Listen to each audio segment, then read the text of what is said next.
Bonsoir les amis, c'est Christian et bien soleil affranchi. Je vais vous donner la recette pour être pauvre, ok? Si vous voulez être pauvre, si vous voulez rester pauvre, si vous voulez demeurer pauvre, ok?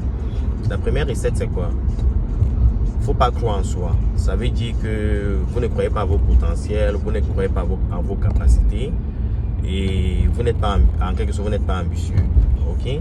J'ai vu des gens ici au Canada qui sont allés dans des interviews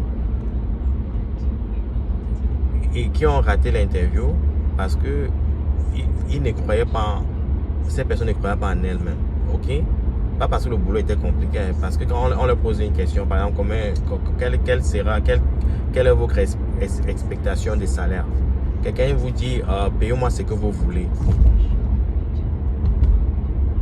Vous ne croyez pas en vous, vous ne croyez même pas en ce que vous pouvez offrir et comment vous pouvez monétiser vos compétences, vos talents. Payez-moi ce que vous voulez, ok? C'est d'abord ça, vous ne croyez pas en vous-même. La deuxième chose, c'est quoi? C'est que vous êtes influencé par les autres. Ça veut dire que, par exemple, vous voulez faire quelque chose, vous regardez, et qu'est-ce que les autres vont penser de moi? Par exemple, si vous voulez faire la moto, qu'est-ce que le voisin va penser de moi? Moi, si je suis élégant, je vais faire de la moto. Je vais vous donner un exemple, ok? Il y a un de mes enseignants que j'aime beaucoup, qui m'a beaucoup cultivé quand j'étais au collège. Je ne l'ai jamais oublié, c'est mon meilleur enseignant. Alors, j'arrive au Canada, ça fait presque 15 ans, il est en difficulté. Je lui dis, tu peux immigrer au Canada, tu travailles 5 ans, tu épargnes et tu rentres. Le gars commence le dossier et il abandonne parce qu'il était influencé par les autres. Il était influencé par les voisins. À ton âge, qu'est-ce que tu vas faire au Canada?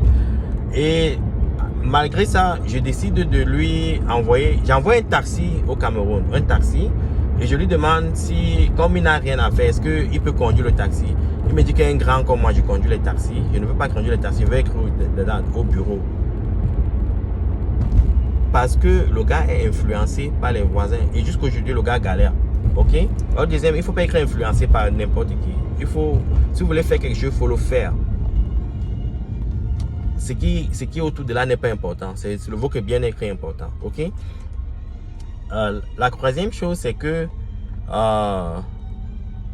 il faut pas travailler pour des gens pour longtemps. Ça veut dire que vous pouvez travailler pour quelqu'un pour 5 à 10 ans. Entre-temps, il faut avoir des revenus passifs autour de votre emploi.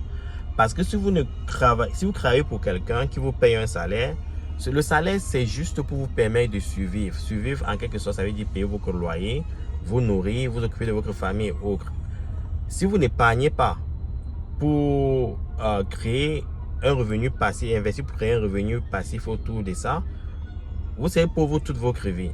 Et maintenant, j'ai parlé d'épargne et d'investissement. Maintenant, je vais toucher ce qu'on appelle l'épargne. Maintenant, si vous n'épargnez pas, parce que il y a des petites à côté, il y a des filles qui vous emmerdent. Vous avez 3, 4, 5 petites. Ok, vous passez le temps dans les bars. Même l'épargne là, vous ne pouvez pas le faire. Ok, ça vous garde dans la pauvreté. Vous consommez, vous vous endettez et autres, ça vous maintient dans la pauvreté.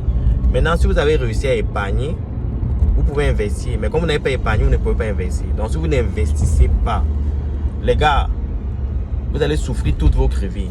Parce que si vous n'avez pas de revenus passifs, si vous n'entreprenez pas, vous n'avez pas de quoi. Parce qu'il faut être capable de rester chez vous, de dormir, et l'argent vient vous trouver. Si vous n'êtes pas à ce stade de la vie là, et si vous ne planifiez pas arriver à ce stade de la vie là, vous allez souffrir toute votre vie. C'est ça la recette de la pauvreté. Faites l'inverse de la recette de la pauvreté, vous allez comprendre la recette de la réussite et de la richesse. Ok? Bonne journée.